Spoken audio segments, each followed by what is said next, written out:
wants a hat. Can you wear it? I've been hearing a lot of what you guys been saying and coming from your ivory tower, talking about how you can look down on whole entire populations of people and say, oh, these people, they're not worth this. that who the are you? USA, USA, USA. What happens when logic collides head-on with raw emotion in front of a live audience? In this clip, we see more than just a debate. We see a full-blown confrontation. A heckler tries to hijack the stage. Charlie Kirk pushes back with rapid-fire arguments, and Riley Gaines steps in with her own forceful perspective. What starts as a question quickly spirals into a battle of ideas, volume, and ideology, showing just how quickly civil discourse can break down when passion overtakes reason. Oh, Charlie, here we are. Oh, ho, Riley. Hi, everybody. Talk right in the mic. You know, I've been hearing a lot of what you guys been saying and coming from your ivory tower, talking about how you can look down on whole entire populations of people and say, oh, these people, they're not worth this. All these people, they're not worth that. Who the are you? Who the gave you that agency? Well, Because I know it wasn't Jesus I'm Christ. Charlie Kirk, and this is Riley Gaines. You're the and guy nice from, to meet you. I thought you were the guy from South Park. I thought you were the mother Terrence and Phillip. That's who the I thought you were.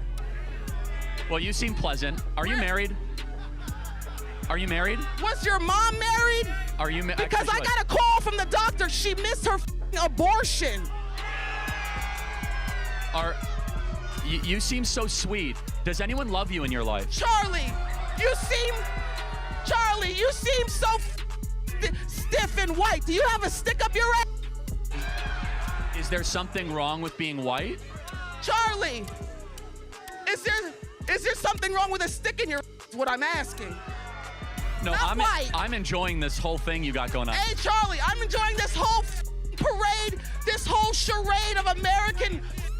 I am enjoying all this bullshit. I love you, Charlie. You're the best comedian. You're the best comedian on. Do you want a hat? You're the best one. She wants a hat. Can you wear it?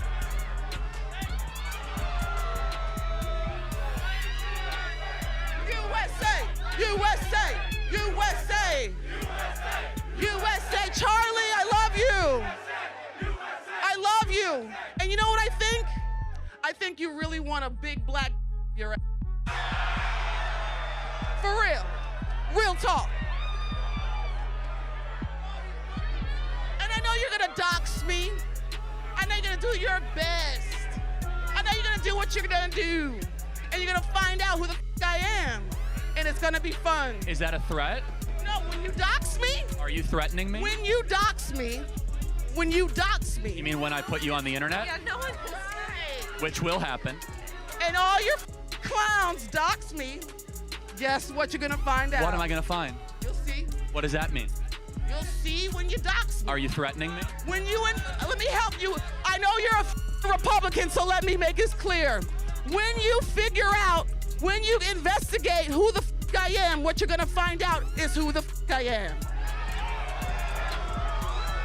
From the opening moment, the heckler makes it clear she isn't here for dialogue. Instead of presenting evidence or reasoned points, she resorts to shouting. This isn't debate, it's theater. But here's the irony.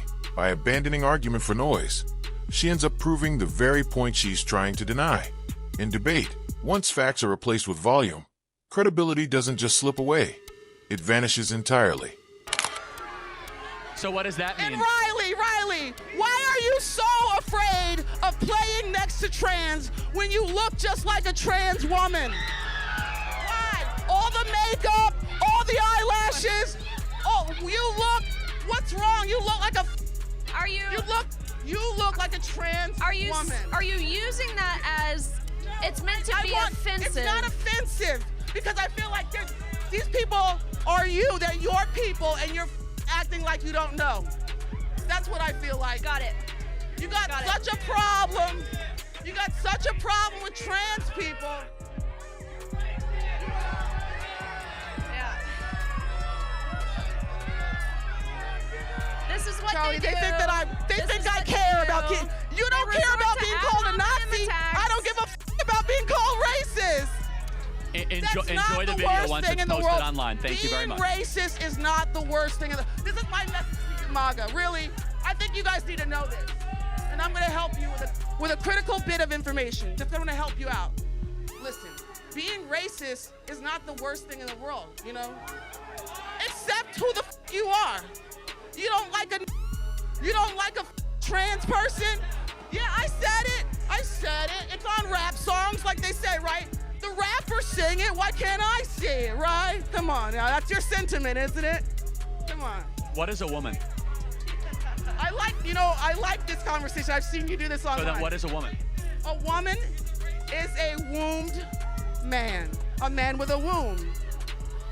Ah, you didn't know I had that one for you. Is that tripping you up?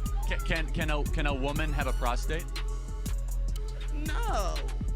Okay, so we agree. So we actually agree on the trans issue, amazingly. It's not necessarily an issue. It's just they are people that are deciding to live in an intersex phase. It's not an issue. What words are you saying? Intersex, you know what that means? I know what Use your scientific brain. There's a root word, right? And there's another. Yeah, an intersex person that's born with like XXY chromosomes has nothing to do with the trans topic. Nothing at all. I mean, they are designated. I know this is controversial, but I'm not here to please everybody. There's two basic sex, and that's man and woman. And then there's people that choose to go to the next level and live intersex in a way. They're doing that in a way to express themselves. Did you have a question to debate? No, I just wanted to tell you guys, I know who you are. I see who the you are. Yes, and we are American patriots. You guys. We appreciate your support. I see you guys suck Trump's. Thank you for your time. And Elon Musk's. Thank you. Right, you don't want to say. What about Signalgate? You want to talk about that? Thank you for your time. Can't talk about Signalgate. Oh, we can talk about it. Thank you. Thank you, ma'am. But here's the pattern worth watching. Every time Charlie tries to ground the discussion in definitions or actual policy, the interruptions swing back to the same cycle: insults and slogans. It's a familiar playbook. Change the subject, avoid the substance, and crank up the volume to cover weak arguments. The contradiction becomes crystal clear when the talk shifts to MAGA and political division. The heckler insists she wants unity, but in the same breath declares that MAGA supporters must be defeated. That isn't unity. That's exclusion dressed up as inclusion, a call for togetherness that only applies if you're on her side. It's my opinion that since the start of Trump's first term in 2016, we have seen an unquestionable increase in hate crimes and political violence. January 6th, we can talk about that one. What is your opinion on the divisiveness? What is your opinion on the divisiveness perpetuated by the Trump administration, if you think there is any at all? Do you have any issue with the fact that the first time Riley came to campus here, she had to be barricaded for multiple hours because left-wing students tried to physically attack her? Okay. Is that divisive?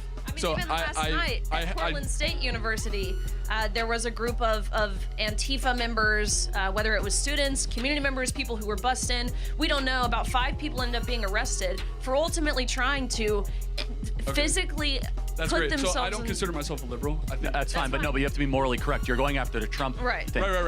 When Riley was I'm going after the barricaded, current sitting president. Right. When Riley was barricaded on this campus, were they wearing MAGA hats? Okay, so I just heard of your name today. I don't even know. I didn't even know who. Yeah, no, but I mean, just the point though is that it's the left that's dividing this country. We're bringing this country together. Okay, this is very simple. Okay, that's fine. Can I ask you a follow-up question then? Can you cite any quote of any sitting Democratic president between the last 3? We can count Kamala because she was a candidate, but Obama, Biden, or Kamala saying anything? Oh, actually, we will discount Biden saying that Trump supporters are trash. But any other time saying that they're the enemy within, which Trump has used, the enemy, evil. They call them Nazis every other week. Absolutely. Okay, again, a president. Yes, not Joe liberals. Biden gave a speech in November 2022, right before the midterms, in front of Independence Hall. I would love to see a quote. Yes, saying that, quote, there is a rise of white supremacy and fascism that must be stomped out of the country. I'm paraphrasing. Okay. But again, literally calling half the country fascists and coming after us. That's exactly what he did. What about the right side, though? In fact, he said ultra MAGA is a threat to the country. MAGA, keyword MAGA. I think there's a difference between MAGA and Republicans. He said that everyone wearing here a red hat is a threat to the homeland. Joe Biden declared. They are? The amount of times. That guy right there. Hold on. Look them in the eye. These people are threats to the homeland? Okay, that's fine. Who here wants a hat?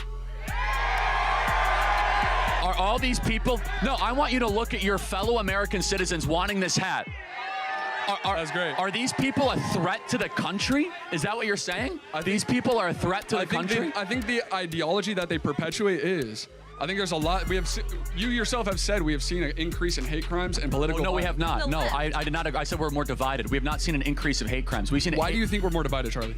Oh, I think we're more divided because we finally exposed the left for what they are, and the left is the one dividing this country. Okay, so you like no part of you at all like can reflect on what you just said as a divisive. We are not. Well, let me prove it to you. Let me prove it to you in real time. Can I finish though? Are there open mics for conservatives to speak at San Francisco State?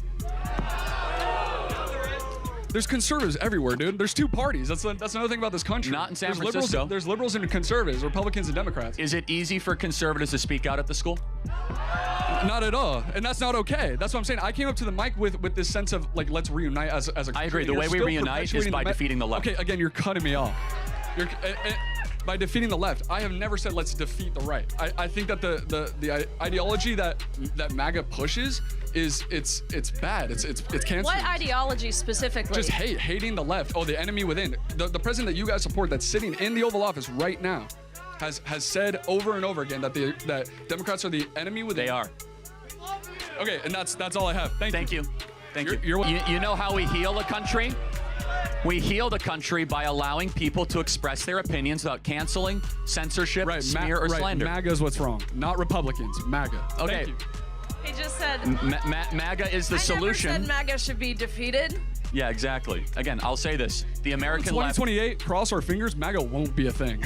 I hate to break it to you. Yeah. Hey, they it's so funny. They said that. They said that after January 6th, and now MAGA is more popular than ever before. This is San Francisco, dude. That's not true. Trump. This is San Francisco. This is 0.00001% of San Francisco. Congrats. Okay, but I think it's noteworthy though that on a college campus in the middle of a day, we're able to draw nearly 1,000 people. None of these people go here. I can guarantee you. A lot of these people are community. They're all students. What are you talking about? Oh, hi guys.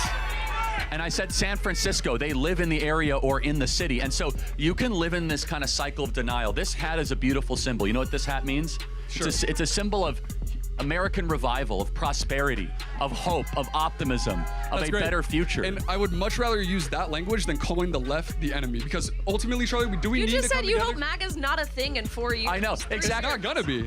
Oh, okay. We'll play back this tape in 4 years and we'll see, because I've been told for the last decade, MAGA's dying, MAGA's going away. Unless Trump wants to do the unconstitutional thing of run for a third term, right? He already said he's not doing that on Sunday. No, he has floated the idea many times. He literally just said on Meet the Press, he was joking and trolling. And I will say again, you can hope all you want that MAGA, all MAGA is a group of people from different backgrounds, different skin colors, different religions that love America and they want to see it great again. That's all that MAGA is. Let's break down what we just saw. From the very start, the tone was set with heckling, chants, and cheap one-liners instead of real arguments.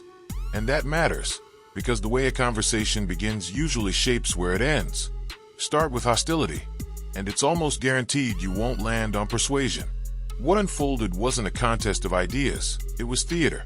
But inside that chaos lies the value of debate. It reveals who can keep steady under pressure, and who falls back on noise.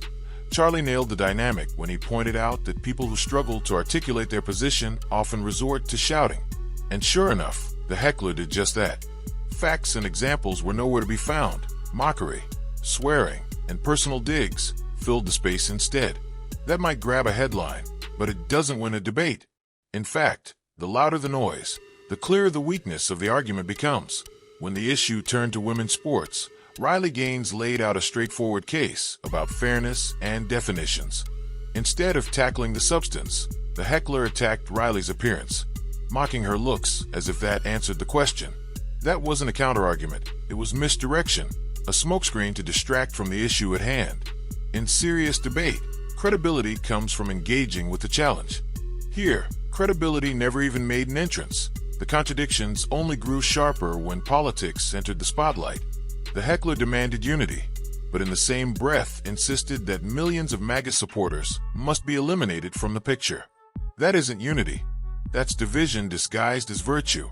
You can't bring a nation together while writing off half of it as irredeemable. Charlie was quick to seize on that inconsistency, exposing how the intolerance came not from the side accused of hate, but from the side claiming moral superiority. From there, the clash zoomed out into something larger, a cultural diagnosis. What we witnessed wasn't just one individual's outburst, but a symptom of a broader trend. Outrage replacing dialogue, volume replacing evidence, identity politics replacing shared principles. And whether or not you see it through a spiritual lens, the result is the same. Division doesn't just grow, it calcifies into resentment. The sobering truth is that these moments aren't rare anymore. We see them on campuses, at rallies, and across social media. Voices raised instead of arguments made, speech drowned out instead of answered. And when disagreement itself is treated as hostility, free expression suffers, and persuasion becomes impossible. Because here's the bottom line. You can't win a debate if your only strategy is to silence the other side, but there's a silver lining. Moments like this shine a spotlight on what actually works. Clarity works. Patience works. Respect for the stage and the audience works. Anger may draw attention, but it doesn't build a lasting foundation. The lesson here is simple. Healthy debate isn't about scoring points at any cost. It's about testing ideas, sharpening beliefs, and maybe even finding common ground. That requires listening, logic, and composure. Yes, it's harder than shouting, but it's also the only path that leads somewhere meaningful. Because when people choose substance over spectacle, truth over slogans, and principles over performance, that's when real change is possible. That if you enjoyed this breakdown, make sure to hit the like button, subscribe, and leave your thoughts in the comments. See you on the next one.